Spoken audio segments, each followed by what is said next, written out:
You might not see the little writing, but that's okay. You know, we'll send some of these stuff to you if you have to. But we're just going to start from right from the beginning. How's that?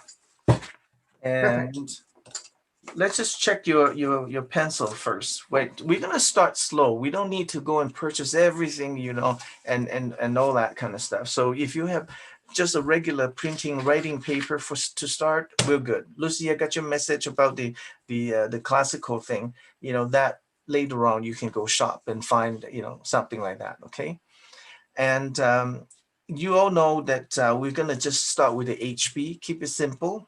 HB, and if you have 2B, 4B, that will be perfect. If you don't, you eventually need to get it. Okay, so 2B and 4B, it's good enough. But if you have happen to have 2B and 6B, why not? You know, it still works, right? So we just need to have the three categories, like from the regular HB to softer 2B, and then even softer yet, the 4 to 6B, right? And the first thing to do, what we're going to do is we're going to try to do the value first. We have to learn about the value, but I won't go into too much detail as to, you know, what pencil is. You all know that, you know, we call it lead. It is the pencil, the lead. I mean, it's really not a real lead. It's actually, you know, a graphite. And it was like first discovered, and they thought it was lead, so the word lead used, and then they never get away. You know, they never can change it, right? So and then of course, you know, this is just a regular compressed graphite, and it depends on how much they compress it and how much glue they put in it. So then it changes the how soft it is and how hard it is, right? And of course, the more glue they put in there, it will make it harder or compress it harder. You'll become H. All the H, 2H, 4H, and up to 9H. It's hard pencil. And of course, the color pencils are made of clay, colored with pigment, and then they bond with wax. So there's also come in wax. So in color pencil, they actually have wax. And of course, the other drawing material that we don't use for this particular class is charcoal. And that just burnt, you know, vine or willow twigs, you know, like they just charred it in a special kiln. And so to make a charcoal stick. And there's compressed charcoal, right? Powdered charcoal compressed with binder into sticks that really compressed it, and it's hard. And then you have your Conte and all that kind of stuff. So they're more or less the same. So you got your pastel. Of course, when you say the pastel, there are the soft pastel, hard pastel. This is more or less the same. And then there's oil pastel. And then the Conte is just square. They just give it a particular type of drawing stick. And again, it's just like a very highly compressed chalk, you know, Conte. It's actually chalk in it, you know, slightly harder and oilier than pastel. And then, of course, we use some paint and ink to draw too. So we're going to talk more about it since, you know, this is just the beginning of the class. We'll keep it very simple. So what we're going to do is we're going to try the range. So we're going to talk about the range, right? And basically it's the value. So on the piece of paper, any sheet of paper, so I'm going to do it on here so you can see, right? I should maybe lower the camera so that you can see better. Lower a bit. Okay. All right, I think this is better, lower, closer. So what we need to do is we're gonna do the range, and from now on we call it the range, and it's from 10. I'm gonna write it big enough so that we can see to 0. So you're going backwards like that. Or you can go the other way from 0 to 10, depends on how you like it, okay?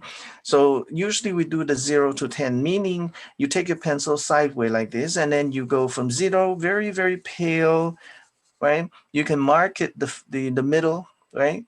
The 5 in the middle, and then you can see that 0, and then 1, slightly harder, pushing harder, 1, 2, you know, 3, You can go back and then just say, okay, need to change a little bit from 3 and 4, or 2 and 3, 4, and 4, and then you got 5, slightly darker 5, right? And then you can see, and then of course everybody's pencils are different, so you're just gonna go and get it darker. So now we go into the 6. You push a little bit more, or you go over more. 6, 7, even harder. Okay, I'm back in now. Oh, Thanks. okay. We didn't know we lost you there, Pat. Okay, you're back now? All right. So we're just starting here, Pat. We're talking about the range or the value, and we're going to start from 0 to 10. Okay. So what it is the 0 being very, very pale, almost nothing. And then you go 1, you can actually write it up if you want. You go 0, 1, 2, 3, 4, 5, 5, 6, 7, 8, 9, 10, so that you know that it's getting darker as you go. So then you go, to 0 to 1, and then to 2, slightly darker, 2, and at the same time you can sharpen your pencil too, sideways like this, 3. And I was just saying that different pencil will give you different kinds of darkness and whatnot. So the first time you might not get it completely the way you want it, but that's okay. 4, slightly darker, 4, and then we go darker again, 5, and 6, 7, 8. Now I'm pushing harder now. 8 and 9, 9 and 10 being the darkest that you can get. So you can go over again and again and again until you get it very, very, very dark. Okay, so it depends on what pencil you're using. I'm just using a regular HB, and then of course all this HB out in the market, they're all very different. I love this one here. If you can find this is Stettler made this. I think Staple, I saw some Staple. It's very easy to spot. They're red and black, and they're actually very, very creamy. I love, so there are good pencils and there are not so good pencil. But if you work with a regular one, work with it. And if I'm sure you have more than one pencil at home. And so you're just gonna practice a few times, like from light. So on the sheet of paper, just learn to control and keep in mind, how light 0 to 5 is the medium, and then you go slightly pushed a little harder and push a little harder. And then as you go, you kind of know your own strengths, right? And then you can see getting darker. And then number 5 here, 6 here. Some people would do it like this, 0, and then they go to, they skip and then do 2, 1, 2. You can do that, but it's okay to continue like this, right? So then you can see you go to 7, and then 8 again, getting darker, 8 and 9. And of course, eventually you get to the darkest end of the number 10. So then you can still go back a little bit and then control it so that you can see that it's getting lighter that way. So the shades and the range, the value depends on, it's all the same thing, right? So a good drawing should consist of 2.5 to 3 groups of them. When I say group, meaning you need to, a nice drawing should consist of 0, 1, and 2. Perhaps you can choose, maybe 5 and 6, and then 8, 9, and 10. So you got 3 groups of this. Now, if you have a drawing and you do a drawing, everything consists of 8, 9, and 10. That means that the contrast is heavy. It's dark. It could be in a dark room with a minimum light. So then your drawing will be amongst this group, right? And if you were to consider your drawing consists of 0 to 10, that means that it's in a regular light. so that you get a whole full range of it. Okay. And of course, you every time you do something, you look at it and you always check to see, do I have from the three different group? We called it the low, medium, and high. So which one are you missing? So then you can then correct your drawing that way. So on that note, I'm going to show you how to draw a simple cherry. Okay. I have to adjust my screen here. Okay. So cherry, for example, is just a circular thing. So before we do that, I'm going to show you how to do a circle and the light. So the question is, if there's light, and I think Francis already know, and Lucy, they study in my watercolor class, and I think I brought it up at some point. So if you have a ball sitting on the table like this, okay, you can draw on your the sheet of paper. You just like a ball like that. They don't have to be perfect circle. And then you select the light coming from the either left center or the right. So we're gonna keep the light coming from the left here like that. All right. And so when the light comes here, the question is, four things happen. So Francis, do you still remember what the four things that we talked about? No? Yes? Or maybe I didn't show. Well, certainly some of them. Oh, no, I remember about the cast shadow and the core shadow. And yeah, I mean, I remember when you're adding your darks. Perfect. Yeah. Okay. Yeah. Oh, yeah, for sure. And that's what we need to know. Just hang on. Hello? You're on Zoom, right? Yeah. Okay, talk to you later. Okay, bye. So for pads, and we'll go over this again. There's light coming from here. There's four things that happen. Number one, the highlight, of course. Everybody know the highlight. So you can write it down here, highlight.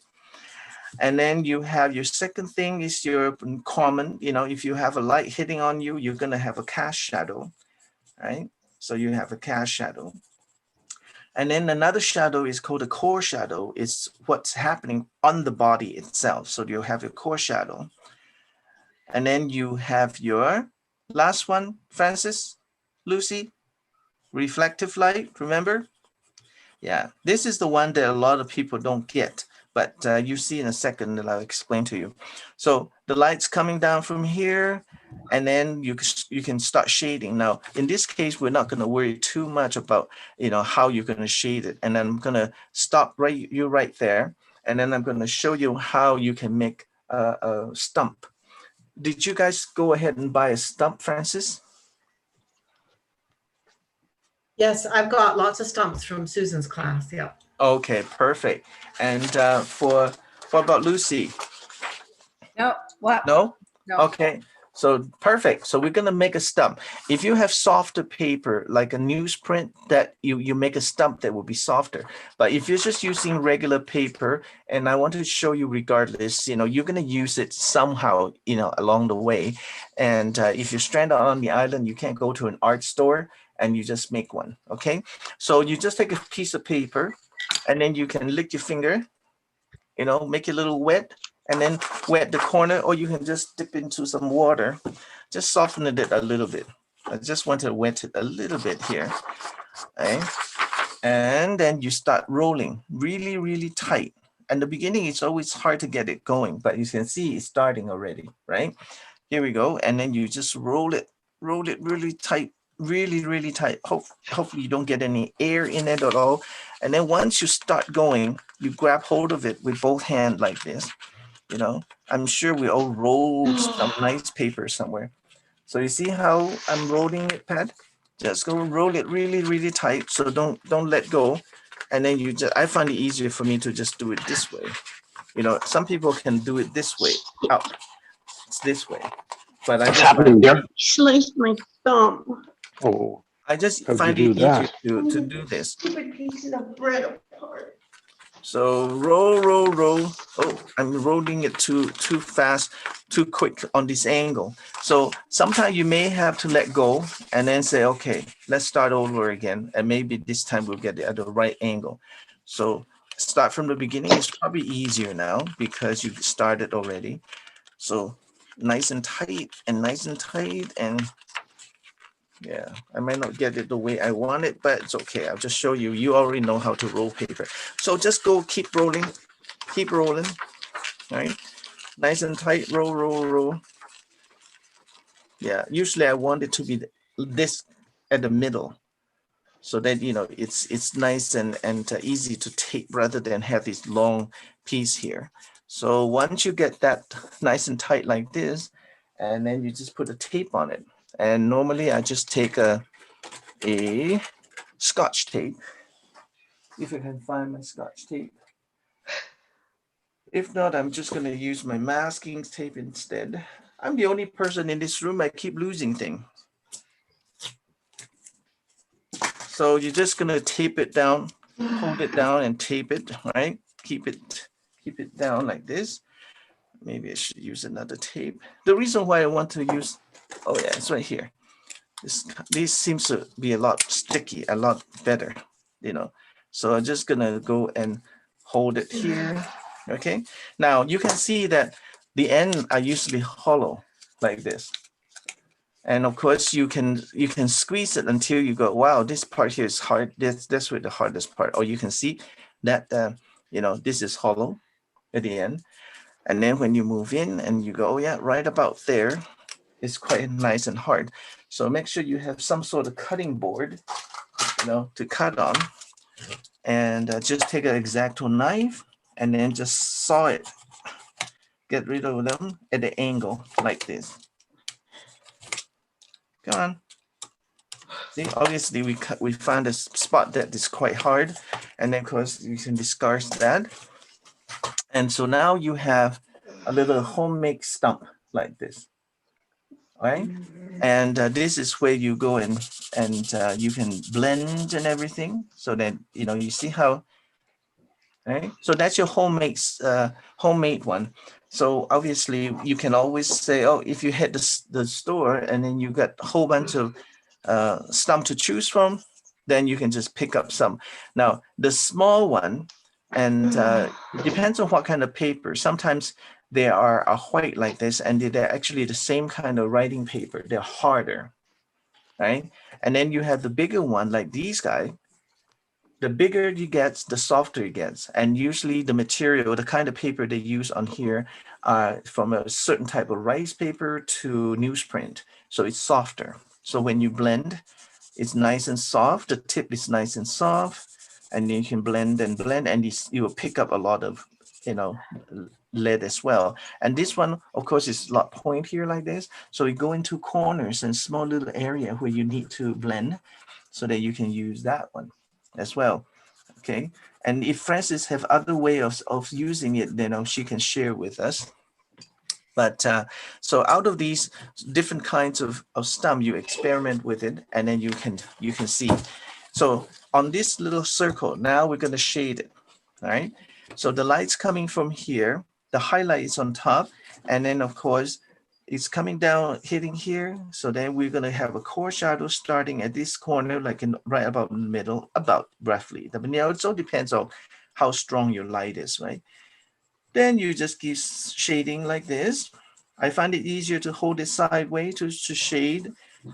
And to me, it looks like the backside of a monk's head. You know, so see, you just keep going like that. Okay, from this end again, we're gonna shade it back.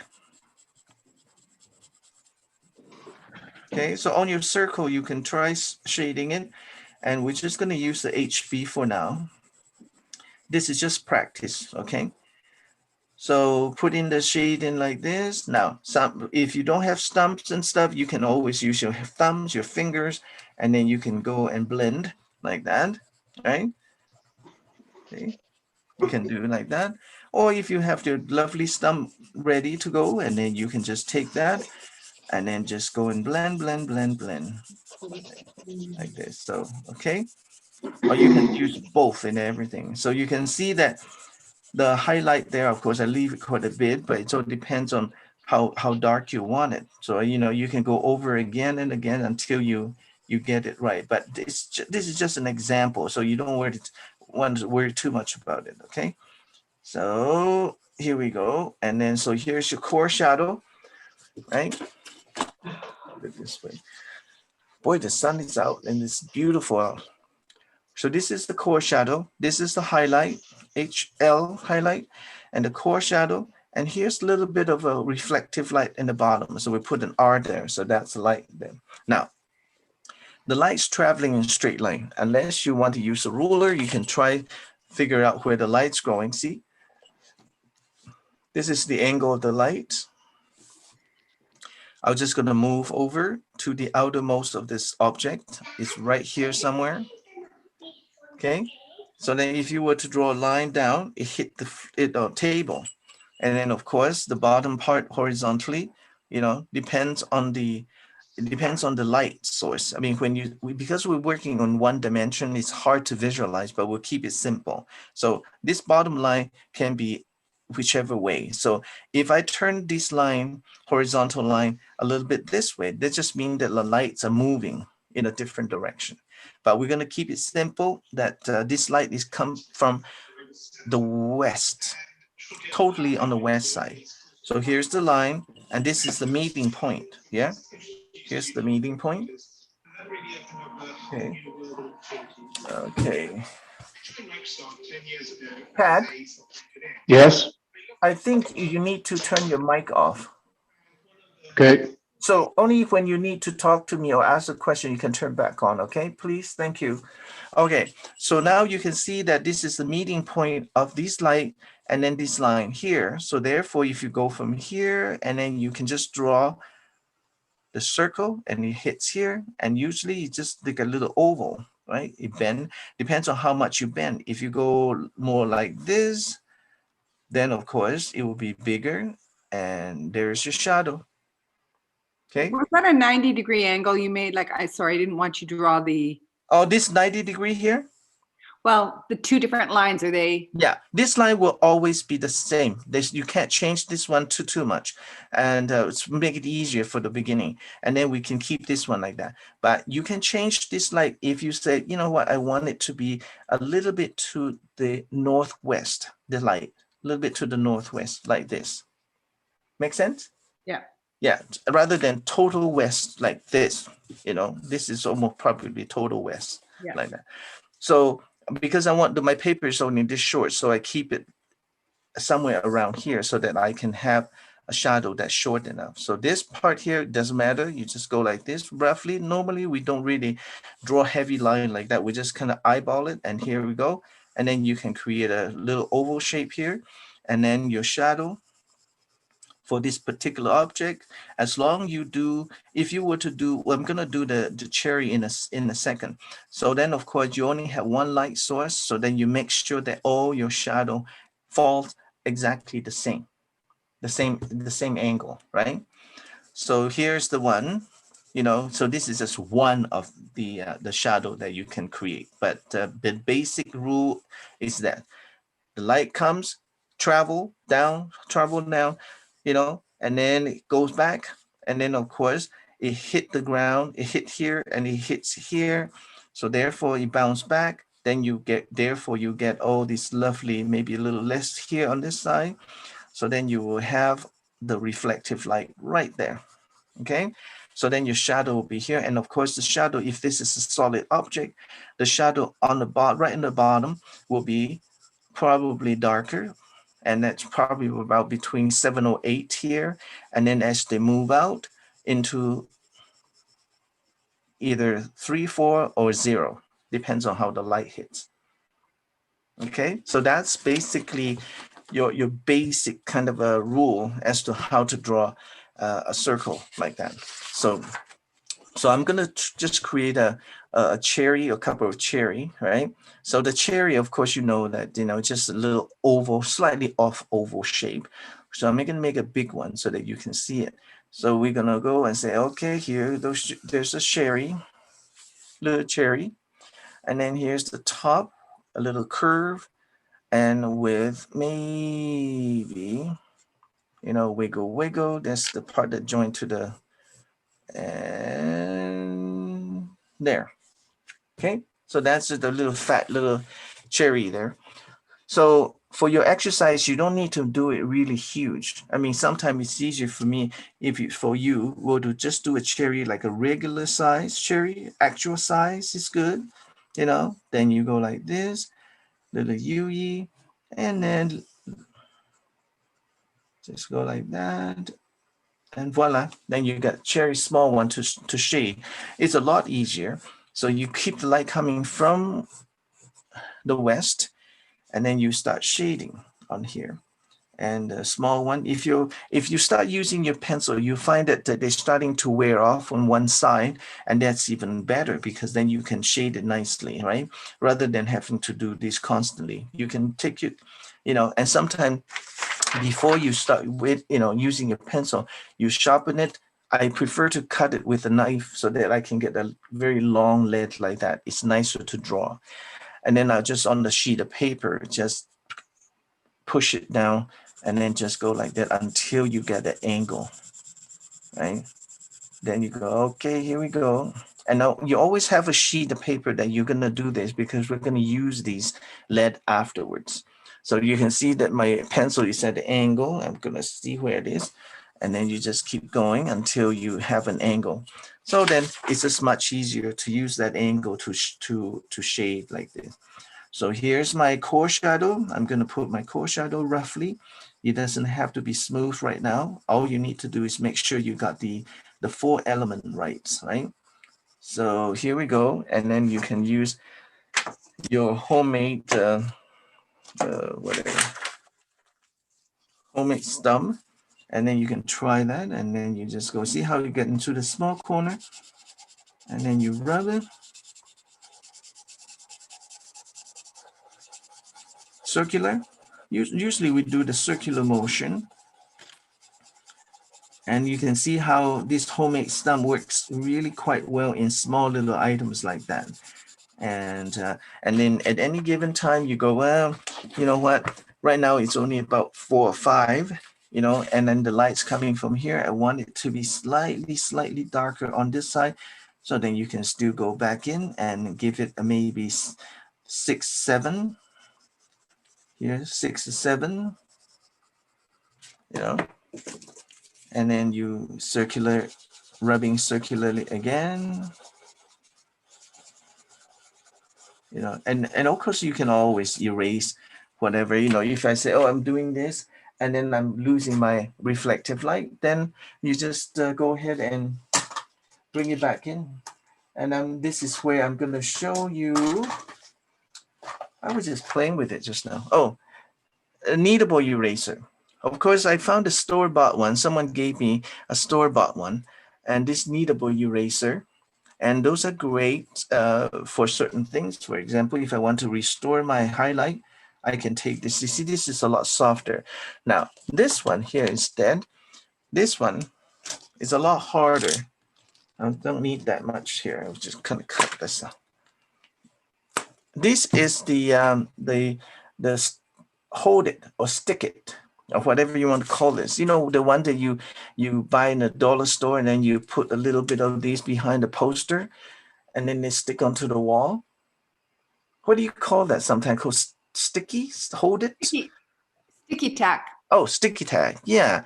So the sticky tag and this kneadable eraser store-bought, they are actually the same thing, except that this one is softer. The more you play with it, the softer it gets. And then the sticky tag is a little harder. And, you know, I like the slightly harder one because when I go and shape it like this, okay, and then if I go and then you can erase it quite nicely. See, you just take out some of these. I'm going to restore some of the reflective light here. See, I can do it that way. And then I continue to blend and blend and blend. Okay, so that's your cherry thing going on here. Of course, you can make it darker. So if you insist on saying, oh, you know what, I'm going to challenge myself today, and I want it to have 8 and 9 and 10 in this corner. So I'm just gonna go back and make it even darker. You can do whichever way you want. Just make sure you get it nice and dark. See? Okay. And then of course, the one side of the stem will be darker. So you just go and put. Yeah, so it's this smaller one, it's different than the bigger one. I mean, you have less room to work with. So now I'm gonna put a little clean line on the outside to show that, you know, keep going back. And right now, don't forget, we're just using HB. So you can learn to how much to push in order to get all the way to the extreme end, 9 and 10. See, the more you do it, the smoother it gets and it's easier to get to do. So now, of course, you know, you say, okay, for now it's good. I'm gonna cast a shadow. So let's say you just select a line here. Lucy, like I say, it doesn't have to be this way as long as you figure out all this direction from the left side, right? So then if you say, oh, you know what, I don't want it too long a shadow here. So I want a short one. So it will be still, this is your north and west. It was closer to the north. And so therefore the light's coming down all the way down here. That means that's where your stem is gonna be. And then you create another line similar to this one. Again, this one go right to the side of the cherry. So that's probably where, right? And then of course you can two line because you have two extreme edge, one here and one's over here. So therefore, if you have a flat table here, if you want to keep it straight, then your cherries start from here. It ends there like this, right? Because that's where it comes down, the cherry. And then this will become your stems because of an angle. The shadow is shorter. So therefore, the shadow here will be dark below the cherry. And then you can just go and shade. So on a good day, when a sunny day like that, that's probably a good day to learn to draw outside, to look at the shadow. Just bring a little circular thing on there. And then you can check to see how the shadow falls and everything. So here we go. Now, in the old days, I mean, you need to know all these, you know, you can change the shape a little bit if you want here. See, I'm going below that line. So whatever is comfortable and all that. The reason why it's important for the old painter, the old world, to know exactly how to draw the shadows and everything, because they don't have cameras. And then if they go paint outside, the sun is moving. So you know, it's impossible to finish your painting within a few minutes or drawing in a few minutes. So you need to establish where your first shadow is, and then the rest of the landscape, the shadow will be exactly the same. Because, you know, if you were to, that's why there's actually a very famous painting, and you can tell it's done by a very amateur, but it's a good study piece, where the landscape itself have many different sources of shadow. And the reason was that the artist was painting away the whole day, and then the sun moved, right? So you have to take that into the consideration. I mean, you cannot just put, you know, one tree casting a shadow a certain way, and then the next other object somewhere else casting a shadow a different way. And then you can sort of tell that the sun is moving, right? So anyway, so this is this is so fun to do, you know, because you're going to start drawing. You're just going to learn how to shade like this.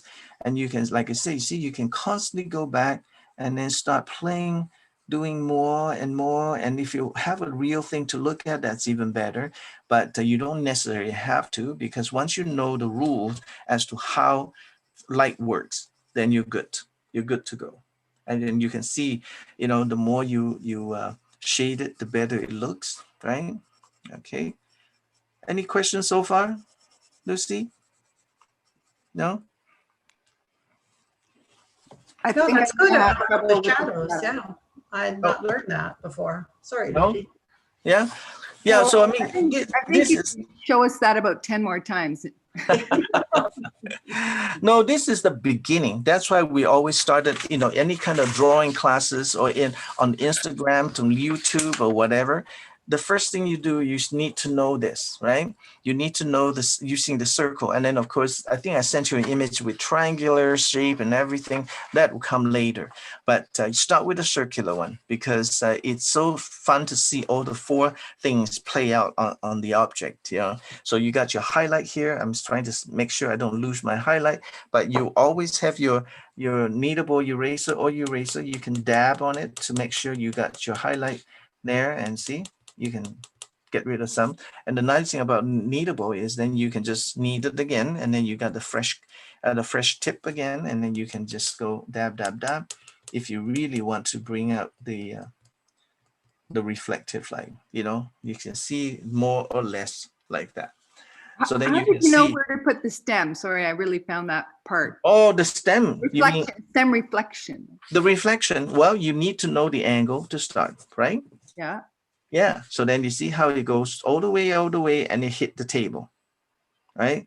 So it all depends on it's curved. So you don't need to wear too much. As long as you hit here, as long as you don't do your stem all the way down here.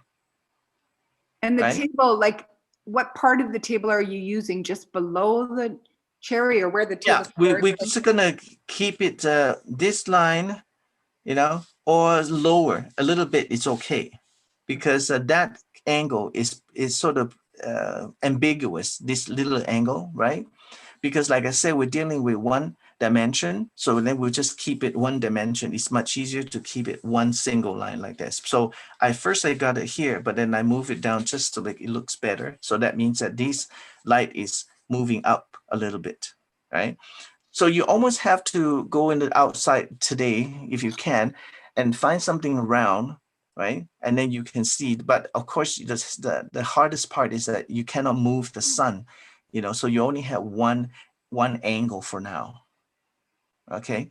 But in drawing, you can manipulate, because you can pretend you're using a flashlight, and then you just move it around, and this shadow changes like that. So to your question is, don't worry too much about it. All you have to do is just get this part down anywhere here, and it's good, right? So if you say, I want my light to go from here, very, very low horizon like this, and this shadow will be all the way past the paper. And because they're so far away, usually it just melts away, and the shadow will look something like this. It just melts away to the end like that. But for the drawing purposes, we don't need to. You're just gonna go and play with it and say, oh yeah, this is a stem, and then that's your shadow. See, this is a second light source, and that's the end of the cherry. They cannot be bigger than that. Because if I have a shadow this way, yeah, if I shadow going, this is the light source. So then you see, now the line goes all the way here. That means that the cherry is elongated like that. Make sense now? It all depends on, you only allow one light source. That's why you use that one. I'm just showing you variation of how you can decide where this is going, right? Right? So if you have this one here, it will be much longer. So then your shadow will be, this one here will be all the way up to here, right? And if you're using the same angle and do the stem, now your stem is all the way up to here. So this will be the second one. And then this is the first one, the shorter one. Okay, it all depends on where you want your light to start with. So on your little exercise, not to worry, just keep it in the northwest position, then you're good. Northwest meaning, you got your north and you get your west, and your light comes from here. So therefore, you just go there, right? So here it's very short. This one is very short because you can see this second line where the cherry hits, it's gonna be right there. And then the stem is only this short because of the angle. Make sense now? Mhm. Yeah. So keep it very simple, keep it northwest, and you're good. And of course, if your stem is sitting this way, it changes again, right? So if you see this angle, move it over here, going down. So now you can see the longer. Okay. So then if you have a stem that's sitting on here in this angle, and it's in a way like when you have your light coming in like this, you can't even see it. So then you have a shadow that falls literally on the cherry here, and then just a hint of a shadow on the cherry. And then there's no stem up here because it's within the shot, within the cherry itself. So therefore it doesn't have a cast. There's no stem at all in this case. Make sense now? Yep. Yeah, okay. So for your little exercise, when you have time, anytime, it's good. You're just gonna go and draw a little cherry and then decide where you want your stems. If you want to play with interesting stems, but you know, you don't want to be wilted like that. That doesn't look pretty. You know, so you can do straight up one and then just draw like this. Outline first and then decide, okay, where I want my light. I want it longer, which direction. Then you draw that light and then draw that line and then your shadow. Oops, the shadow here, wrong. The shadow of the cherry here, and then the stem will be right there. See, very quickly you establish the line where everything sits. And then from then on, it's just a matter of shading now. Okay, so do a little exercise on that so that you can understand how these things works, right? Good. So In terms of value, the cast shadow ranges, you said, from very dark, like a 7 or 8, down to like a 0. yes, And then the shadow on the fruit or cherry or ball, whatever itself, is ranging between what? Like it's just, yeah, it's up to you. You can pick anything beyond 5 is good, right? And then of course, if you go beyond this, and if this have a stem, the stem here will be the same color and continue on like that, right? The darkest being here, the lightest being here.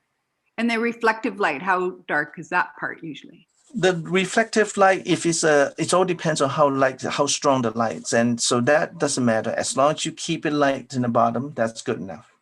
Okay. Yeah, there's no like, you know, because we don't have an actual light to look at, because you can have a flashlight versus a sunlight or a LED light. I mean, it all depends on how bright the light is, right? And as long as you have a little bit of light here, that's good enough. So on that note, we're going to move on to just color. So when I put it right on here so you can see. So we already discussed this in your class, but Pat didn't know anything about this yet.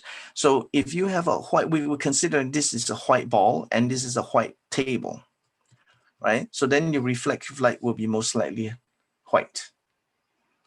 So the question is, if you have a white ball and then the table is blue, then the reflective light here will be light blue, right? It reflects back whatever colors you got there. And it's amazing how it works like this, because if you look at a roll of toilet paper like that, right now the light's coming through the window and you can see the highlight here, right? And then you can see the core shadow right there. And then of course you can't see the reflective light, but if I lift it up and you can see anything underneath, it will bounce back from here.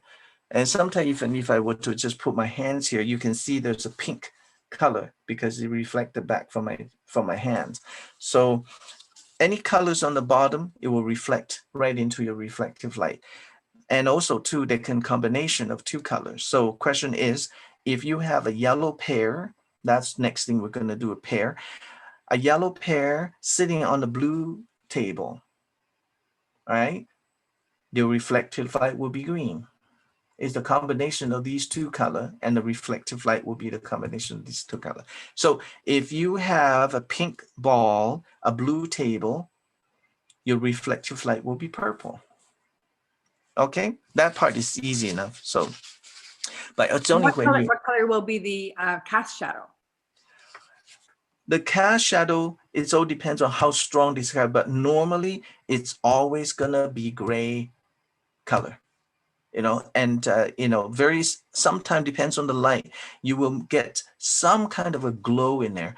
but it's almost invisible to the eye. So as an artist, when you're painting watercolor, you actually will purposely put the color of the object in the shadow to make it better, right? But Like if we're dealing with graphite, it would mean the reflective light is slightly darker than the highlight. yes, the highlight is always the brighter one and the bigger one, bigger and brighter than the reflective light.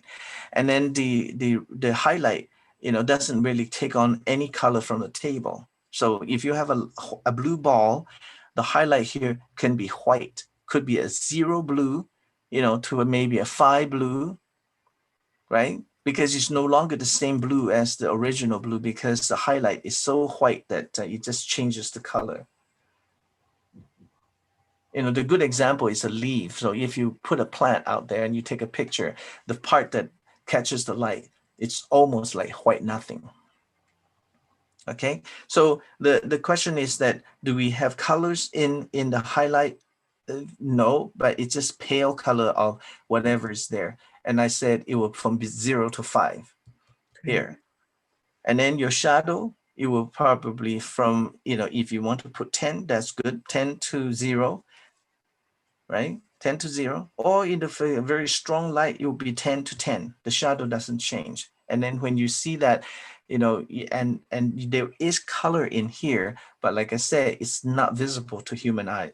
But as an artist, we have where's the word? We have the choice here, to choose a color that to make the shadow interesting.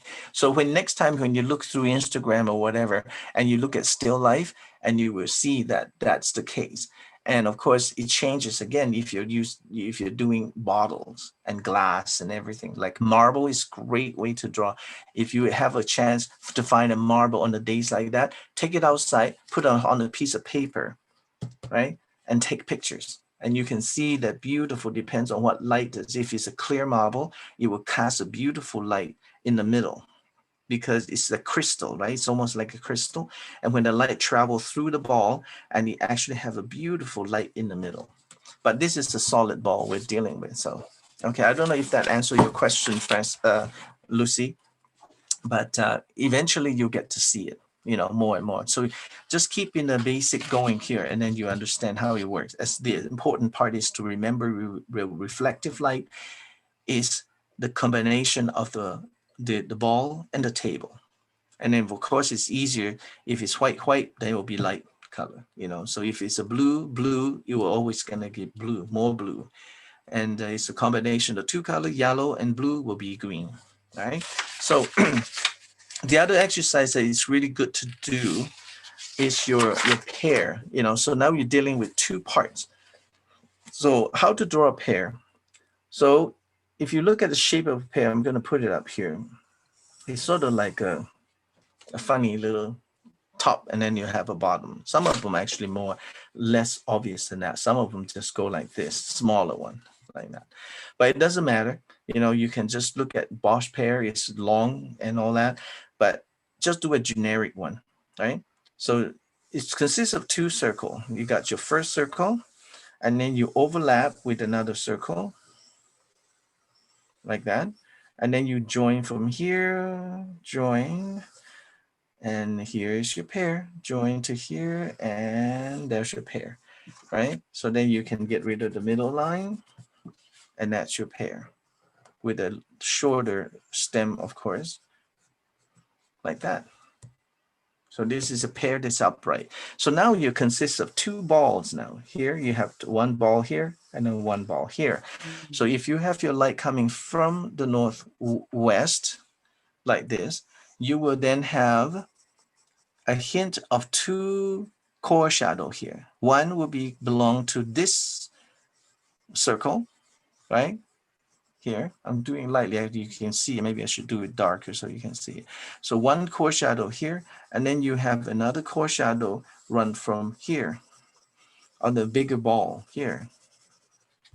Okay, so you got two of them. So yeah, you just shade it accordingly, and anything that extra you can always reduce on this side. So then your your core shadow will then eventually join together to form like this, a little turn, and then it goes down here. I'm gonna do a very rough one so that you can see.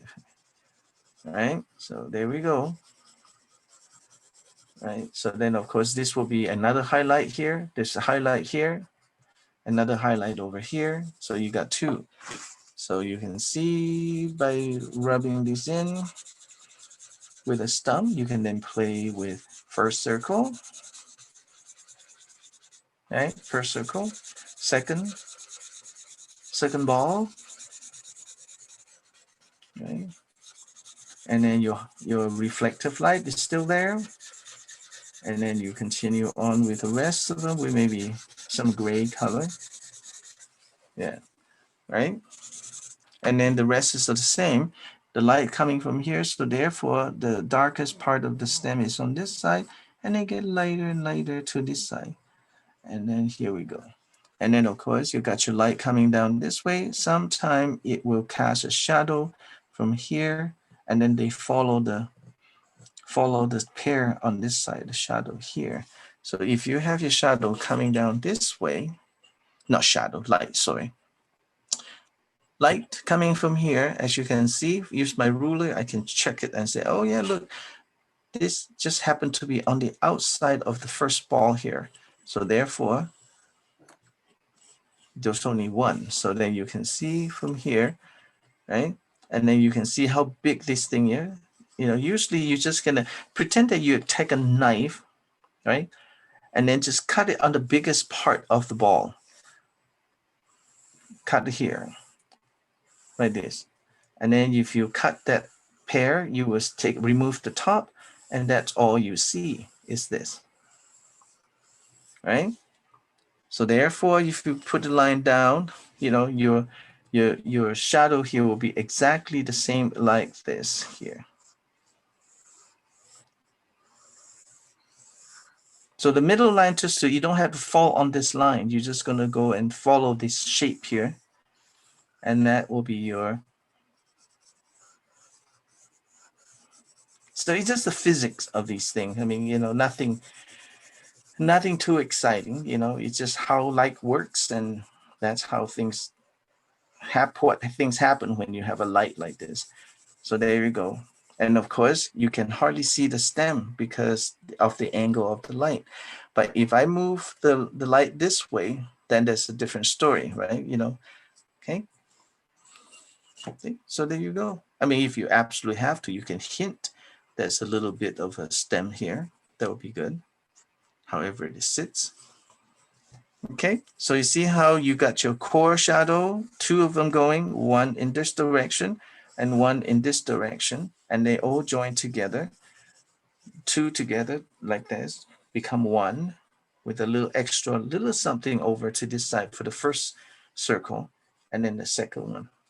And then the reflective light, of course, it's always going to be there. So you can reduce it a little bit more here and say, okay, I just want it to be right here, the R right there. Okay. So it's, you know, you don't have to think too hard into it, Lucy. You just have to base on these and study the basic. Then when you understand this, the variation will come later. All right.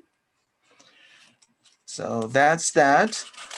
Now, we talked a little bit about the interesting thing like frottage and everything. So on that, on my sheet here, I don't believe I sent you this one here, but I will. We don't have anything, Willie. Willie, Huh? we haven't received anything. Oh, Nothing. Nothing? Nothing. Huh. No, I sent it to Swesa, your basic stuff. Maybe Ruth didn't. Yeah, so It. you know what? I'll probably be easier just for me to send it directly to you, okay? I'll get your emails and stuff like that. Sent. I sent you the cubes and things like that. Let me see. I got so many emails now because I have so many classes. Oh, I got to learn to get rid of some of these stuff. I'm going to be talking to Ruth after class because I have to pay her still. I have her phone number. She gave me her phone number. Do Okay. you want me to ask her to send it all out to everyone? Or what? Yes, and or I can send it if I can find it.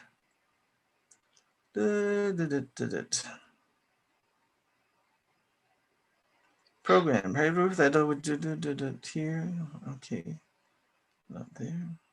But anyway, in any case, you're gonna get it. I know I sent it out. There's I sent about 3 different pictures, I think, and I'm gonna send you more today because that will be your homework.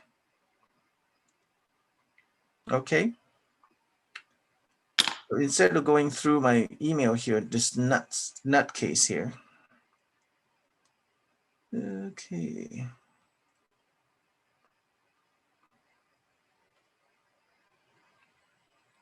You know, I could be sending to the wrong person. Okay, so spend a few minutes doing that, and then I'll find this picture and then I'll send it. Any questions so far though? Can No? you just put your pair in the screen for us? Oh, The only thing I don't understand, Willie, is when you cut in through the middle, was that Yeah. to help you determine the shape of the shadow? yes, because this is the biggest part of the pear, Right. right? The Oh, biggest so it's the part, same length. I gotcha. Okay. yes, the biggest part is the part that casts the shadow. Yeah, because this is the one that overshadow everybody, right? And then you, sure enough, if you have an individual cherry back here, it will cast a shadow, but it's within a bigger object. So therefore this one can't be shown, right? Okay, let me see. I have another drawing here.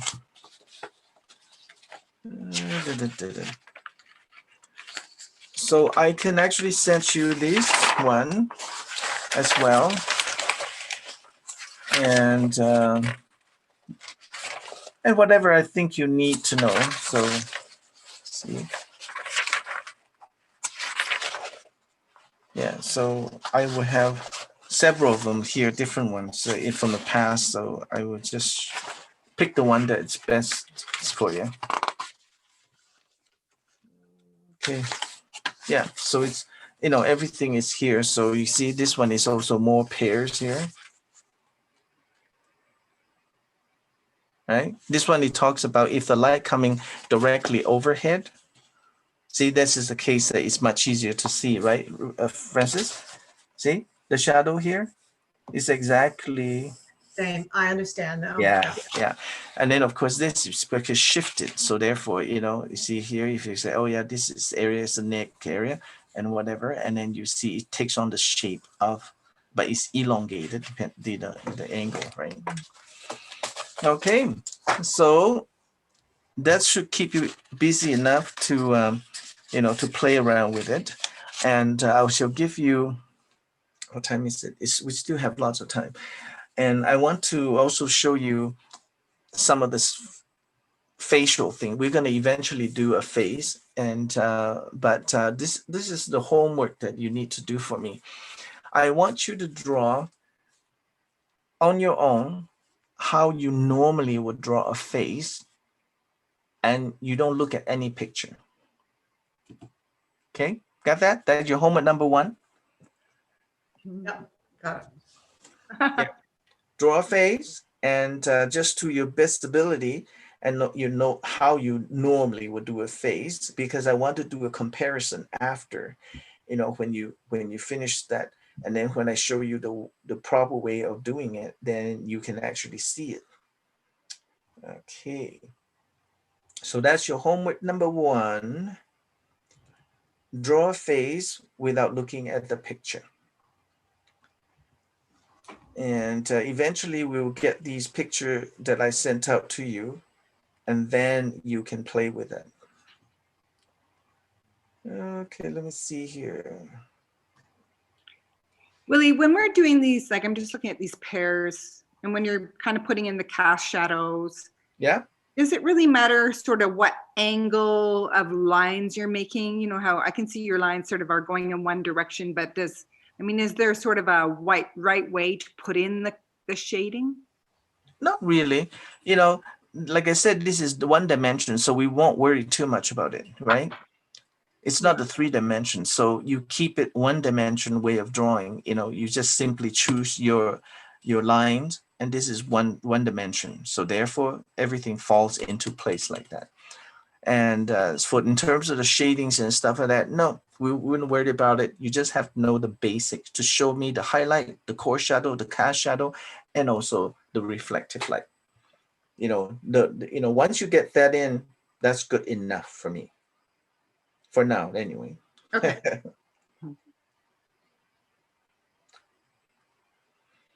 Okay. Let's just a moment.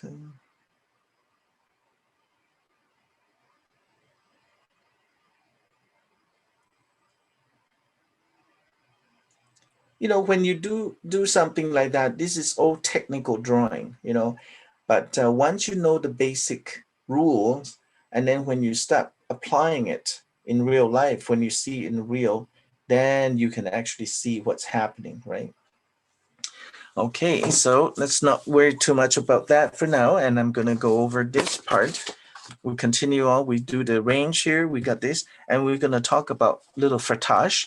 We may not use it all the time, but it's good to know because it all depends on what kind of paper you're using.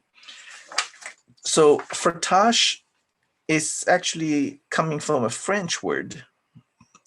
Do anybody speak French here? No?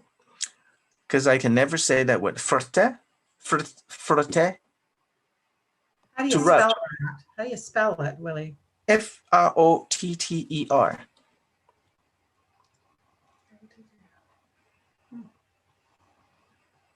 It's to rub. So like the brush rubbing, the English, people go to Westminster Abbey and then they start rubbing off the stone thing or the whatever. And now, of course, you can't do that anymore because over the years, people are rubbing so hard that they ruin the relief on it, right? So, as the kids, you have done that before. You put the coins underneath and then you rub, okay?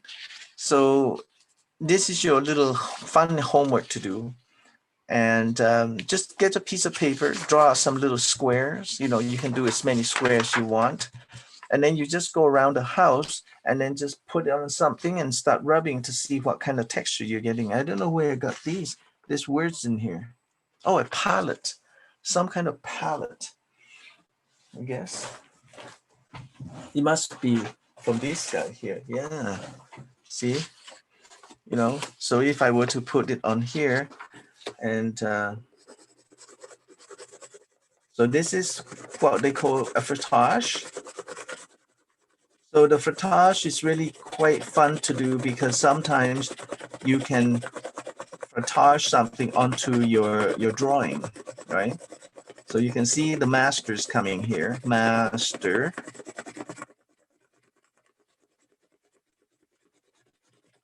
Is it master what? Master.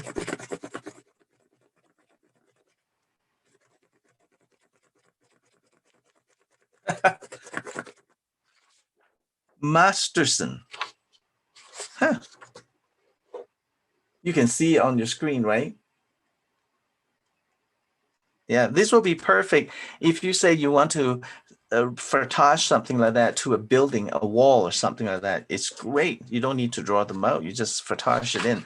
So yeah, you look around your house and then your fridge door, your wall, your furniture, and whatever else. I don't even know what else I got in here. Well, I have some crinkly paint, here.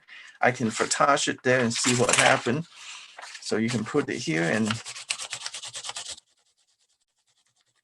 see, you got that, right? So make sure that every time you go and frottage something, just put it down there. Paint tube, used plain tube, and then the walls and fridge doors and whatever. Now, question is, why do we need to do this? But depends on the kind of paper you're using, and especially if you're doing landscape that involving buildings and stuff like that, a lot of the time it's so much easier to do the wood panel by frottage, by using the frottage, so that you can see the building have beautiful wood grain, and they look so natural. Is because you take it from a natural the texture. I mean, I'm looking at my place around here. I hardly see anything that interesting, but I have a painting here that have some interesting texture on here. So let's see what kind of texture I can get from here. I'll just put this on here. I want, oh, that one looks kind of interesting, but I don't know if you show up much. Let's do this one here.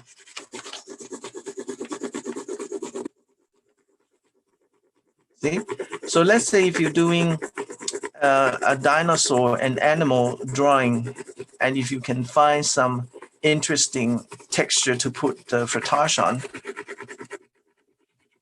see, this will be really good for a tree trunk, right? See, they have all these interesting things. So it would take you hours to go into individual and trying to draw them like that. Much easier to just find a texture somewhere that works really well. And this one have a circular one. Let's see if it shows up. That's brilliant, Willie. So that means you would have a collection of objects close Yes. by that you might need when you're doing a landscape or whatever. Yes.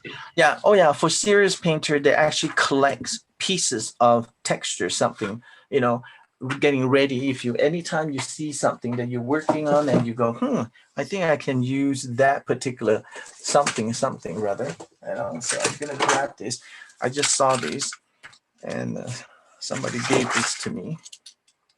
So let's take this paper off here first. Right? See, look at this texture on here, right? So I'm gonna put it right here, just a little piece. See, for doing something like that, you will need a 90-pound paper. Anything thicker than that will be impossible to frottage, right? And look at this. Isn't it to kind of remind you of lizard skin? Or a chain link fence. Yeah.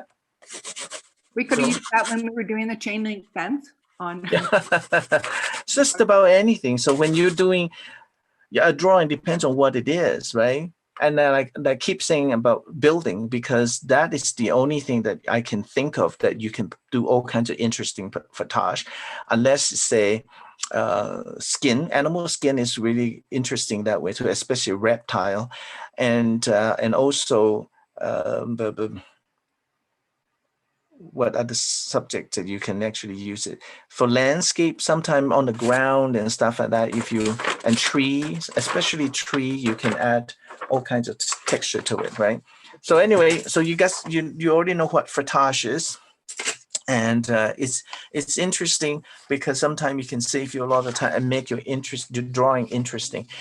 And it's just, for me, when I will go through Instagram to see what other artists is drawing and all that stuff, I must say, though, the best drawers that I can see is coming from China, because they have the discipline. And the two homeworks that I'm going to send it to you, you can pick one. You don't have to do both of them. And it's done by a Chinese artist. And you will understand then the 0 to 10 business on his painting or on his drawing. You can really see that he keeps that in mind, where the 10s are and all that. And it works so beautifully. And of course, they're very smart sometimes too, using the frottage and some drawing. And then people who don't normally use frottage in their drawing, is always wondering, what the hell is that? How do they do that? And of course, you know what? That particular object you might not find. You know what I mean? Right? The artist in China might stumble upon a piece of driftwood that have some really interesting pattern on it, and then he will use it to his advantage. But and then you also have to figure out what you're gonna use and what you can collect. And fabric, sometimes it's really neat. You know how some fabric are pretty rough because the weaving on it and the thread count is quite low. So therefore you can actually see. I have one example here. Let me see here.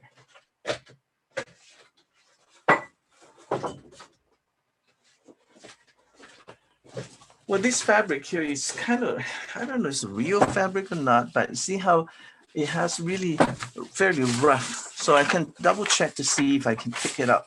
So this is an apron, and they're using a very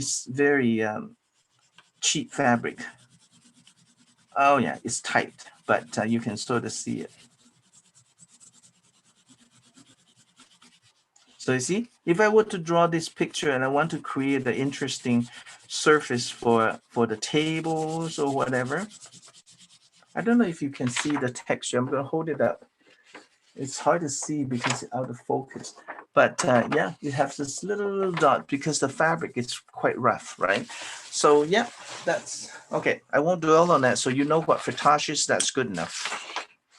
So you can have fun, do some frottage, and all right, there. Now, I won't show you the next class stuff because you know, we will be doing. I want you to do your faces first before we get into that. But I will just continue to show you what you need to know. So this is a vertical thing, the same as the circular stuff now. So you're gonna try playing with different kinds of angles and everything. So initially, I do this drawing this way, and then the light's coming from here, as you can see, and then I switch it. So we're gonna do it again. So ignore the top part, just go for bottom here. So if you have a log or a cigarette, you know, so you got your oval shape here, and then a long part here, a little cigarette, a tube or cylindrical or whatever you want to call it, right? And it's sitting on a table. So here's your table. I'll just go like this, right? And then the light's coming from the northwest again. So for now, we're going to keep everything, keep the light coming from the northwest position. And then you can be consistent with it so that you don't get too confused with it, right? So the light's coming from here. Where would be the 4 element, okay?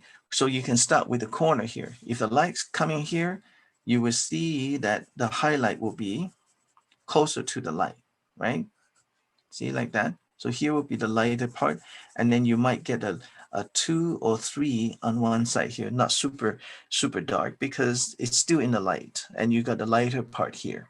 And then of course, the light's coming down this way, and your highlight is all on the top. So therefore, the core shadow will be 1/3 or 3/4 of the way down, right? So here's the core shadow.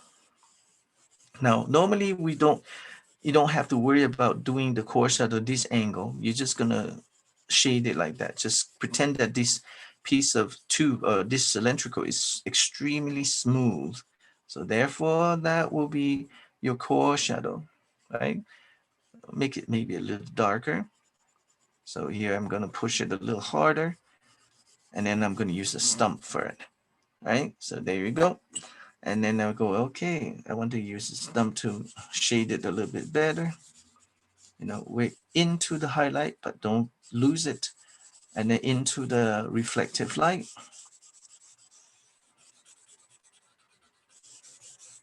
Okay, so now we're dealing with cylindrical.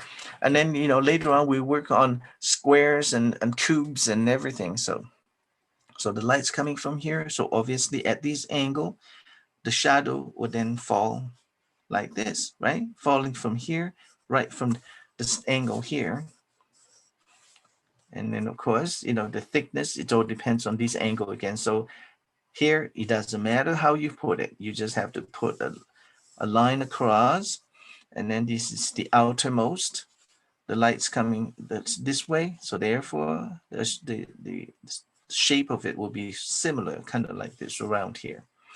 So therefore, you just go ahead and shade underneath the log first.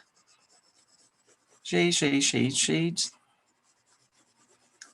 And then you can do the whole thing dark, or you can slightly going to the edge a little lighter. The darkest one's on the bottom. But like I said, this is just exercise. So I wouldn't be too precise. As long as you know the principle of it, that's good enough, right? Okay, see? So now you can see that this little cylindrical thing is sitting on the table, have a shadow and core shadow. You can do it as light as you want, or dark as dark you want, as long as you get your reflective light, your highlight, reflector highlight here, and everything else, and the cast shadow. So this is also to do with if you're doing trees and whatnot. That's why we turned it this way. See? So you have painted a lot of birch tree, of course, Francis.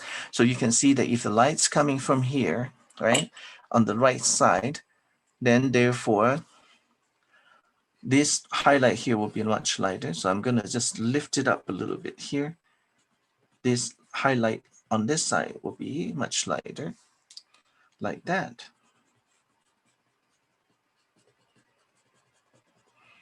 Okay, and then your core shadow will run down this way, you know, down this middle of this birch tree, whatever. And so we're doing a lot of drawing like this when painting like that with a landscape. So the light's coming from here, highlight, core shadow, reflective light, and the cast shadow of the tree. And of course the shadow is right now it's straight because it's a flat table. But normally, you know, on the ground, let's say if you have a, you know, in the winter, the light's coming here and then snow drift and all that depends on the drift. You know, if you have snow drift like this, then your shadow will fall following the drift. So there's first part over this drift, and then you went over to the second drift.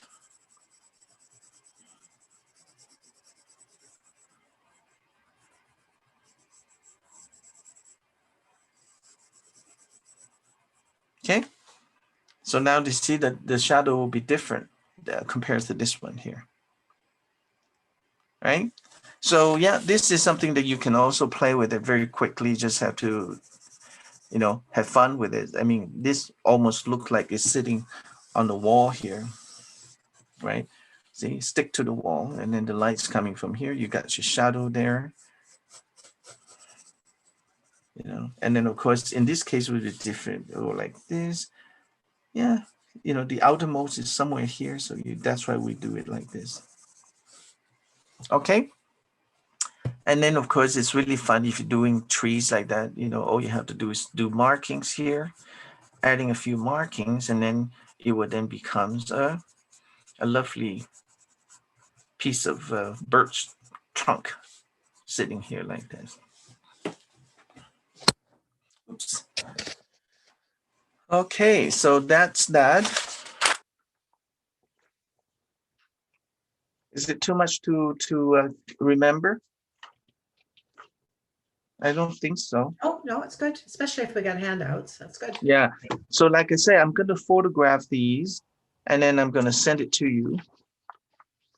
And it will probably be easier. I think I have your email, Francis, and I have Lucy's, but I probably don't have.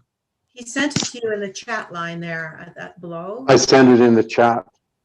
Oh, you did, eh? Good. I know what, I don't normally use that. You know, I don't even pay attention to the chat here. Okay, so I'm gonna write it down somewhere. So capital P, ran 52 at Gmail. Perfect. So I got Pat, and I should have Lucy. I think I do.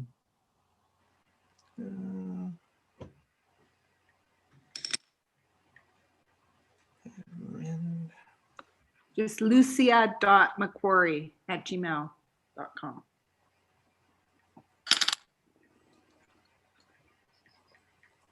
Okay. Lucy. Oh yeah, I got it. Lucia, right? Yeah. Yeah. Yeah, and see, there's nice things about small class. I got all of you on here, so drawing.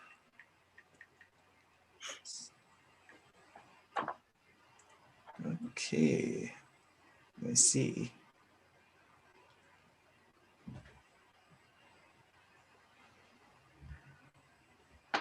Okay, I'll give you a few minutes here to draw what you need, and I'm sending you.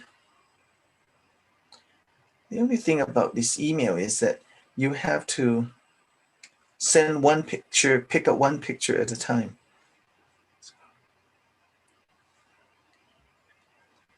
Okay. All picture.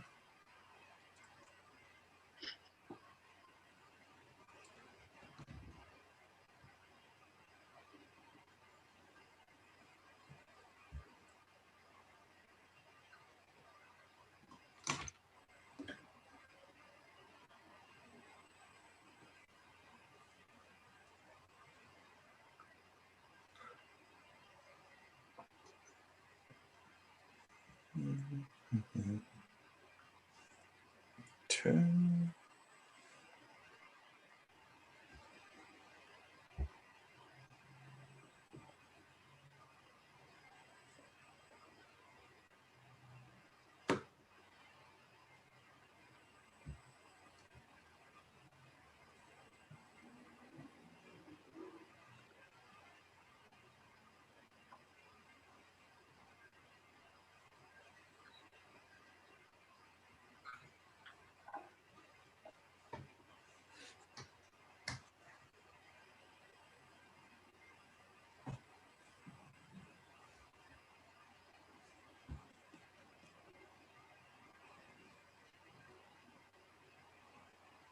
Okay, that one.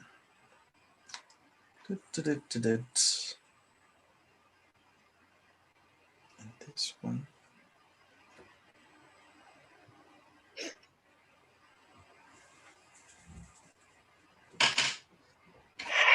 Okay, so I just sent you the this front page, and then the pair one, and there'll be more I can send you because now I have it on you on the thingy. But I want to talk a little bit about the homework.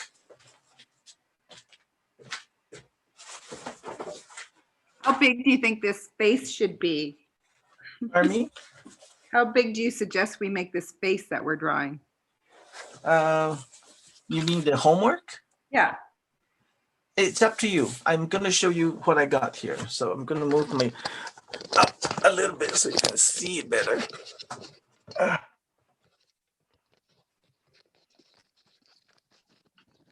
So I just happen to have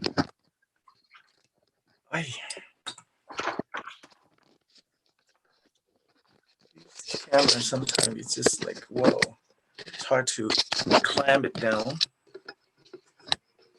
All right, so this is my drawing paper that I have. You know, it's nice and big. So if you have some of this big one, then you can do big, but it's really up to you. I don't want you to do it too big because it's too much work, right? So the image that I show you, or I send it to you, I'm not, let me check, because I have quite a few different ones. All right, here. Yeah, it's different than this one. The one that I show you is this one here. And I'm going to send you more so that you can pick and choose which one you want to do, okay? And this is for my last class, but I never finish. So you can see that it takes forever. I'm going to close this for now. It takes forever. Look at this little piece here. I don't know how many, almost feels like hours for me to go in there and try to get that 10 here, you know, the darkest area. You just, you know, I have to go back with the 2B and 4B and then just keep rubbing until I get it like super dark here, you know. And so that's why you do layers and layers and layers, and it takes forever. Sometimes I don't even know why. Well, I know why people don't sell drawing picture anymore, because if you were to charge them by the hours, I mean, this picture will be for really very expensive, right? And I want you to do this one as well. I will send it to you, and then you can take a look at it. And I think it's so much fun. But if you say no, I don't want it too complicated. I just want the kettle, and then maybe one pair. Delete this, eliminate this, eliminate the wine glass, and then just concentrate on doing this particular part. And that should be good enough.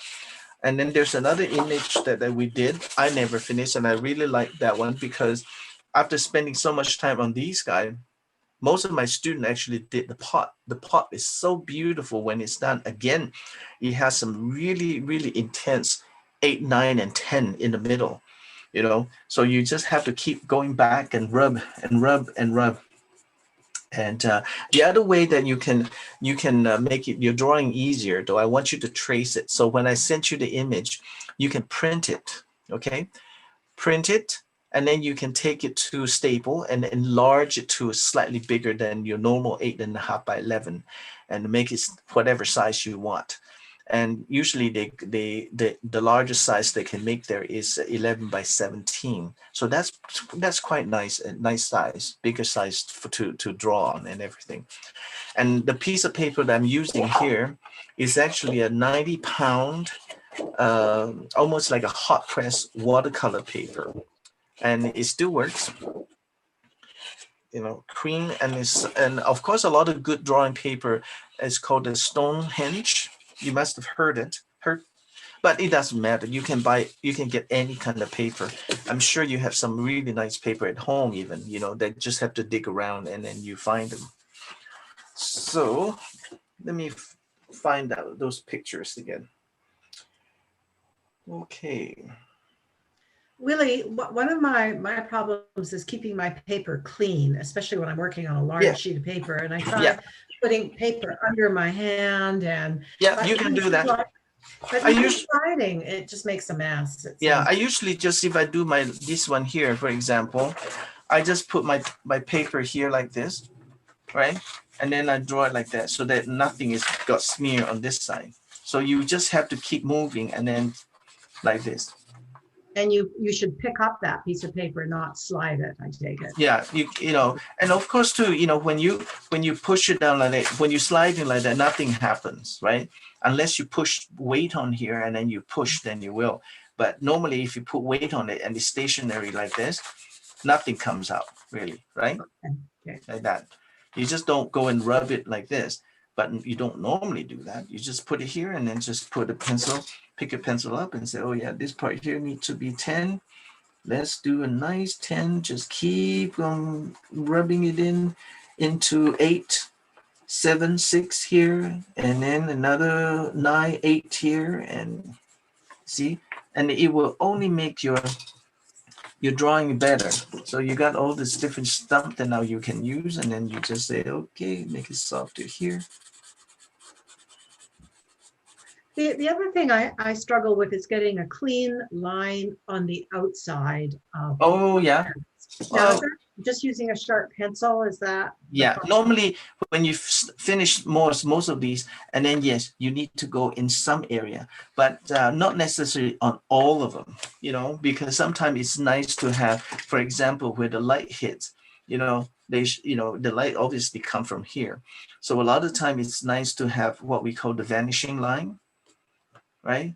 And this disappearing line here, so that it's almost like it's so glare from the light that you don't really see a pencil line there, right?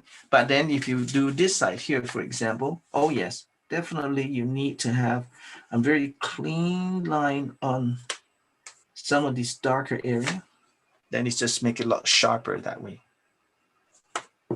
Okay.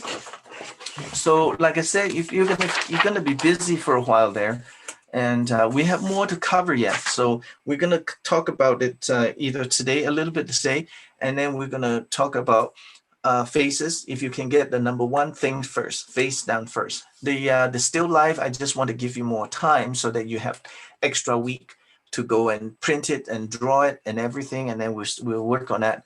Probably in the middle of next week, I will explain to you what I want to and by now you know, and just keep in mind the range and everything will be fine. So I'm gonna see. 52. Francis. Lucy. Okay, so homework.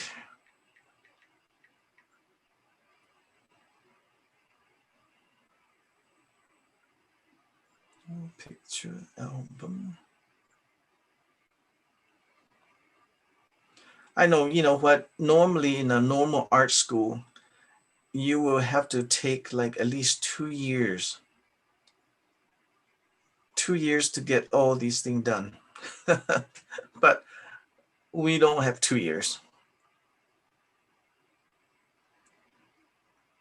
Okay. We got lots of time, Willie. We're retired. Oh, yeah, retirement can be very busy for you, I'm sure. Okay, I can't. Come on. Okay, return, insert. I do everything on my cell phone. It's a lot faster and easier, and I have my picture stores on here. To store it on my from my laptop, it's forever. I have to go find things. It's too hard. Okay, so we got that, and this, choose. Okay, so you got it. See this little pot that I was showing you, and then the other one, the kettle one, and you can see there's a lot of shading going on, but treat it as a few months project. Don't try to get it all done all at once. It's impossible. And you see how fun it is to, I actually talked to some of my students. They're so into it. They have, the time just flew by real fast, especially when you're concentrating on doing, one section at a time. And I find it much easier now. I just use my iPad and then I put my picture in front of it. The nice things about that is that you can enlarge it, right? You can, onto an iPad, you just do the enlarging like that, and then you can go into zoom in and do one of these, and it's nice because you can see a lot clearer as to what's going on within a little space here. So yeah, you got these two as well, right? So you can pick and choose, and we're just gonna talk a little bit about how we're gonna get started next week on one of these. So your homework, you have lots of homework. And I need the face done. That shouldn't take long. It should take about 2 or 3 minutes to do, because it doesn't have to be super detailed unless normally you spend hours doing a face. So then you can do that. Otherwise, no, just keep it simple. Okay. So when we're going to talk about shape, you also receive one that with a triangle and cubes and everything, and then you can play with it a little bit. So you got your cherry things, and so we're gonna quickly talk about I have a sheet here that I will send it to you as well. Well, this is the only thing about doing a Zoom, everything has to be, if you don't have a printer, it will be very difficult to do anything, right? So this is the next page that I will send it to you, but you don't need to really use this page to do it. You can just do it on a separate sheet of paper, okay? So is that a good height here just for you to see? Yeah, lower it a little bit. Okay, so the next thing you need to challenge yourself is to be able to see boxes, how they sit in front of you. And this is just to show you so that you can figure out where your eye level is. you know, and eventually you're going to do landscape buildings and stuff like that. And then you know exactly where your eye level is. So we're going to start with the middle line right across. You can put a line across like this. Can't even see this. I'm going to draw it on this softer pencil so that you can actually see better. So here what we call the 0. And then sometimes it's the eye level, EL, the eye level, right? And then of course you got, you can try two different boxes. One box is facing you quite a bit. So right in the middle, you put a square here like that, or a rectangle. And then of course, very little bit of the side. That means that you're driving behind, almost right behind the truck, almost. So what you can see is the side here, a little bit of the side, and then the back here. And then the other truck is going the wrong way, so so to speak. So it's going this way. Well, not too much. It has to be fairly straight because it's eye level. This is pretty much like a regular rectangle, and then more on this side now. Okay, so you can see if you pretend to be a truck, this is your truck here. Can you see that?